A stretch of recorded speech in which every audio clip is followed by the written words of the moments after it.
nih. Jadi gini, saya jelasin ya. Mana jelasinya? Mas Roy Kasih diam dulu lah. kesempatan dulu, Mas Enggak, Roy. Kasih ini kesempatan nggak logis. dulu. Enggak. Gimana menjelaskan Anda orang selalu ambil berpersepsi Anda pribadi yang punya logika hukum dan Oh, jelas ini. Lah, itu Logika saya mau nanya, masyarakat saya mau aja bilangin jelas ya. lah. Baca Di aja deh. UTS Sydney itu kan Gibran melakukan pendidikan ya. Bawa Emang baiknya ijazah. Gibran Hanya aja yang diundang ke sini. Dengar biar dulu. tahu. Hanya kursus. Pernah nggak ke sana?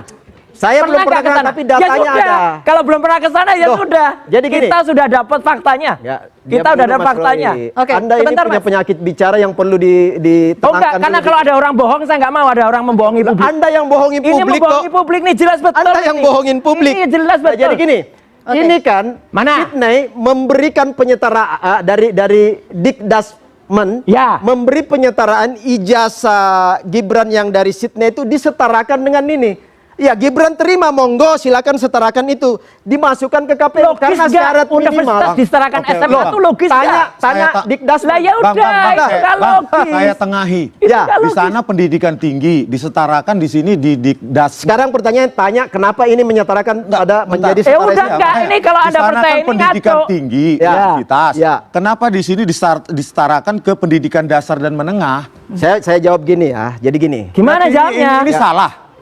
Tunggu. Penyetarannya. Lah, Bukan- gimana bukan soal jawabnya? salah Kan tidak benar. apple to apple. Di sana pendidikan tinggi. Jadi Iya. gini. Lah ya dijawab dulu, jawab dulu. Ya, saya Pendidikan jawab. tinggi Anda diam. disetarakan. Lah ya dengan jawab Ya, Anda dulu. diam. Oke, Jadi baik. gini. Bukan diam, kamu nggak bisa maksa saya diam. Ya.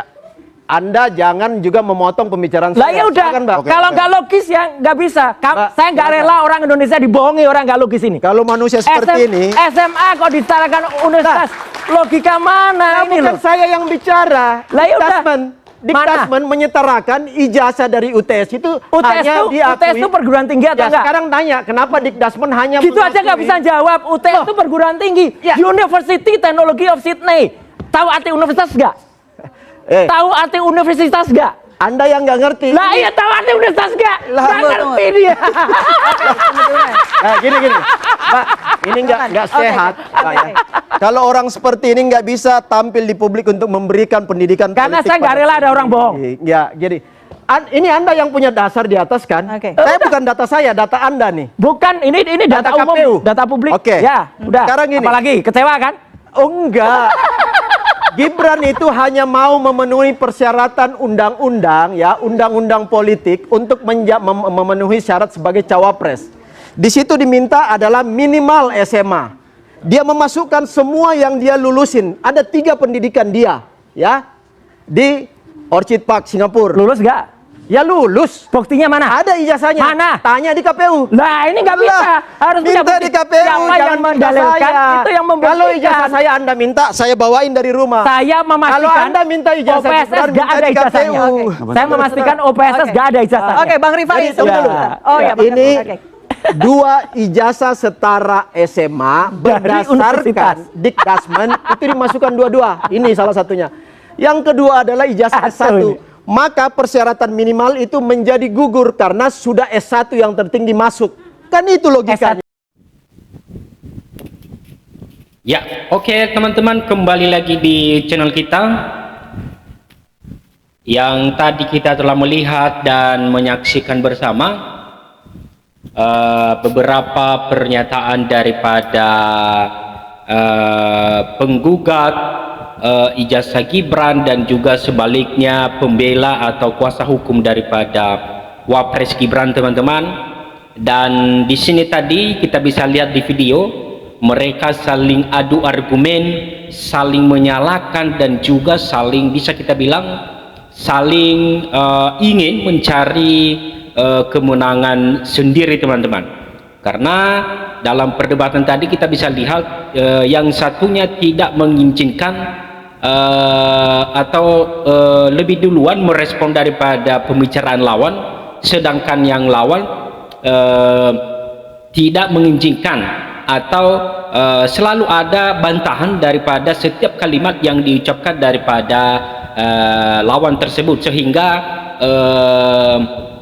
pernyataan atau jawaban yang disampaikan pun tidak jadi karena mereka saling tuduh, saling adu argumen, sehingga menjawab daripada sebuah pernyataan pun sulit dan tidak bisa dikendalikan lagi, teman-teman. Sehingga tadi ada yang emosi, bukan lagi menyampaikan berupa paparan, berupa penjelasan, malah emosi teman-teman, karena tidak bisa mengendalikan diri dengan hal-hal yang kecil pun mereka tidak bisa, dengan menjawab pertanyaan pun tidak bisa lagi karena sudah dikuasai dengan emosi, sehingga apapun yang mereka jawab salah karena yang lawan, yang satunya ingin menang dan yang satunya ingin menang teman-teman. Dan berikut kita coba dulu membaca seperti apa komentar daripada netizen kita dalam video tersebut teman-teman.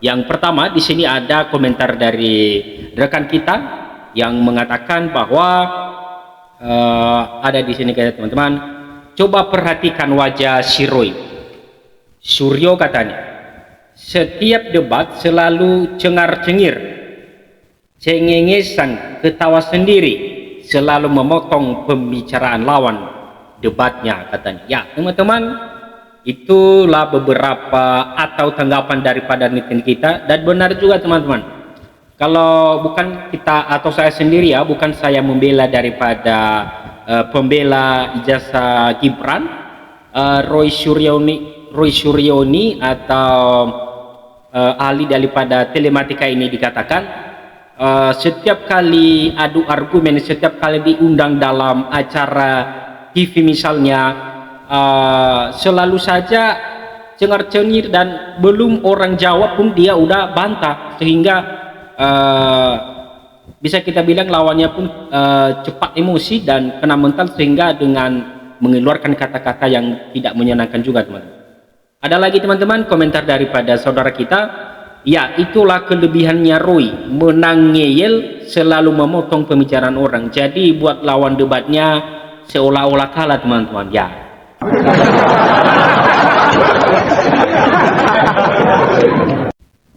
orang rekan kita juga teman-teman memberikan komentar yang sama dengan pola pikir yang sama, luar biasa sekali, kayak orang yang tidak punya etika. Ya teman-teman, itulah beberapa sindiran daripada Roy Suryoni yang selalu ingin menang sendiri.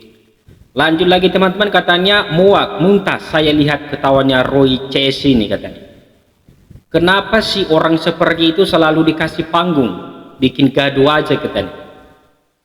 Jangan mau debat sama orang ngeyel dan seolah paling benar.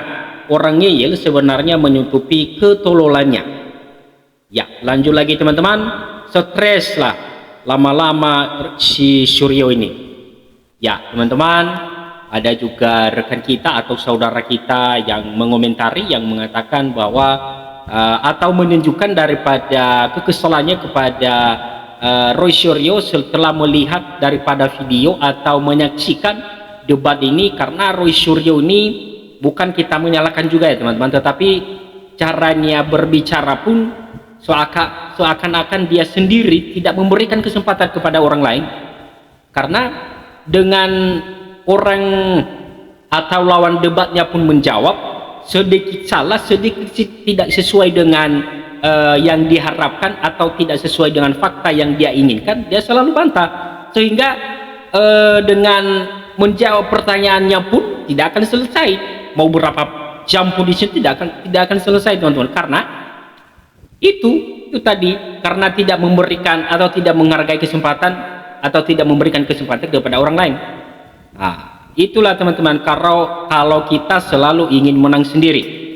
Oke, lanjut lagi teman-teman, ada di sini yang mengatakan juga, saya pernah tinggal di Singapura, saya sudah teriak dari dulu soal Gibran mengakali sistem pendidikan Singapura.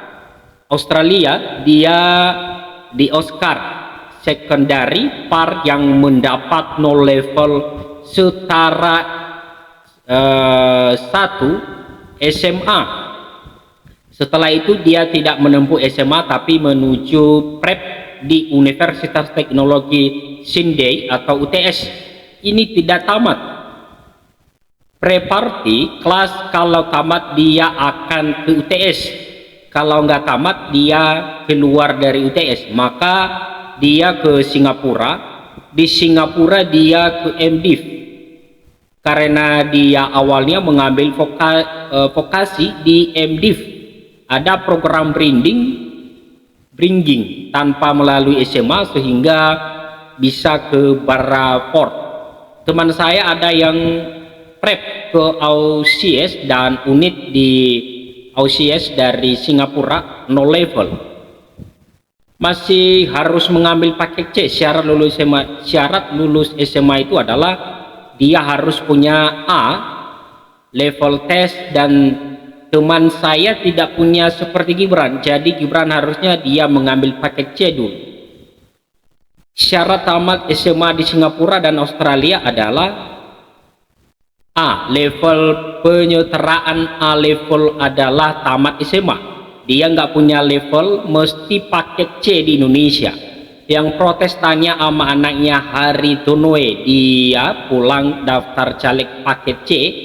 Gavi, anaknya Hari Tanoe dari no level loncat ke uni di US, dia mengambil paket C. Waduh, ini komentar daripada rekan kita luar biasa sekali, yang seakan-akan membela daripada lawannya Gibran ini, yang dia sudah tahu bahwa Gibran ini begini dan begini, yang seharusnya dia melewati ini, yang melewati ini. Kalau menurut saya teman-teman, komentar begini ya menjatuhkan, sehingga kita pun yang merasa ada di tengah-tengah, bukan membela juga, tetapi hanya meluruskan saja bahwa komentar-komentar atau tanggapan seperti begini tidak usah ditanggapi teman-teman, karena orang yang IQ-nya di bawah rata-rata pasti menganggap bahwa wah ini udah benar nih, kenapa begini nih ya. Tapi orang yang pemikirannya udah bisa kita bilang di atas rata-rata, orang yang pemikirannya dewasa, maka dengan tanggapan-tanggapan seperti begini tidak termakan ya teman-teman. Oke, dan berikut kita coba membaca lagi seperti apa tanggapan daripada rekan kita. Ada di sini yang mengatakan kebenaran akan mencari jalannya sendiri. Oke, lanjut lagi teman-teman. Kebenaran akan kalah dengan kekuatan jahat besar yang terorganisir oleh penguasa. Kok bisa ya nggak lulus SMA dia jadi wali kota Solo? Ya, lanjut lagi teman. The power of Bapak. Saya screenshot dan saya share ya Kak. Ini info sangat berharga. Wah, ini nih luar biasa sekali, yang cepat sekali terprovokasi dengan hal-hal yang beritanya tidak jelas. Kenapa saya tidak bilang tidak jelas teman-teman? Karena kita aja belum tahu faktanya seperti apa komentar daripada saudara kita ini yang mengatakan ini dan begitu, sehingga ada saja orang yang mempercayai teman-teman. Dan kalau menurut saya, sebelum kita mengetahui faktanya, kita tidak usah mengambil daripada hal-hal yang tindakan di luar yang tidak kita inginkan teman-teman. Oke? Ya, lanjut lagi teman-teman. Viralkan guys, biar tahu rakyat Konoha. Termul dikasih fakta, pasti bilangnya sakit hati. NKRI harga mati. Termul itu pengkhianat bangsa katanya. Kebenaran harus ditegakkan dan diperjuangkan, bukan mencari jalan sendiri. Bersatu kita teguh, bercerai kita runtuh. Wah, luar biasa sekali teman-teman komentar daripada rekan kita ini. Lagis banget bisa nih menjadi saksi fakta. Orang waras tidak bicara tentang orang lain, introspeksi diri, apakah saya sudah kayak hidup sebagai manusia. Konoha gitu loh. Bulat benar pendidikan wapres kita seruat jalan pikiran. Wah, ini nih komentar lagi yang sangat luar biasa sekali teman-teman, yang katanya bulat benar pendidikan wapres kita seruat jalan pikiran. Wah, ini luar biasa sekali nih buat kita ketawa baca komentarnya. Buka lagi faktanya. Kau itu udah pernah kuliah bareng, nanti hanya katanya. Yang komen-komen mengamini Roy itu hanya mesra Roy hebat seperti benar dan hebat, kalau itu sangat-sangat songong katanya. Penjelasannya pros, semoga Bung Roy baca. Oke, lanjut lagi teman-teman. Ada di sini katanya untuk ijazah Gibran dari Brantford, coba lihat lembaran transkrip, nilainya ada tertulis Teaching Institution Management Development Institute of Singapura. Artinya kuliahnya hanya di MDiv, dapat ijazah dari Brantford. Jadi Gibran tidak pernah kuliah di UK. Untuk meyakinkan, coba cek izin bisa belajar UK Australia Singapura. Wah, luar biasa sekali juga komentar daripada saudara kita ini. Ya teman-teman, itu saja dulu pembahasan kita mengenai daripada yang saling berdebat, saling adu argumen dengan yang menganggap dirinya udah benar dengan menggugat daripada ijazah Gibran ini, yang masalah dari ayahnya pun sampai sekarang atau di titik sekarang masih belum selesai teman-teman. Udah muncul lagi masalah baru, yaitu tentang penggugat daripada Wapres Gibran. Luar biasa sekali teman-teman. Dan mudah-mudahan Wapres kita Gibran bisa menyelesaikan atau bisa tabah dengan menghadapi masalah-masalah seperti ini. Karena kita bisa nilai, atau saya pribadi saya menilai daripada Wapres Gibran ini luar biasa sekali teman-teman, karena tindakan-tindakan yang dilakukan pun ya bisa dia buat kita masyarakat terharu dengan tindakan-tindakan yang kita, walaupun ada banyak orang yang juga tidak suka dengan Wapres ini. Oke teman-teman, sekian saja dulu pembahasan kita, dan semoga negara kita atau para pemimpin-pemimpin kita diberikan kesehatan dan menyelesaikan masalah-masalah seperti begini. Sekian saja pembahasan kita teman-teman di video kali ini, dan jangan lupa dukung terus supaya teman-teman tidak ketinggalan di video-video berikutnya. Salam NKRI harga mati.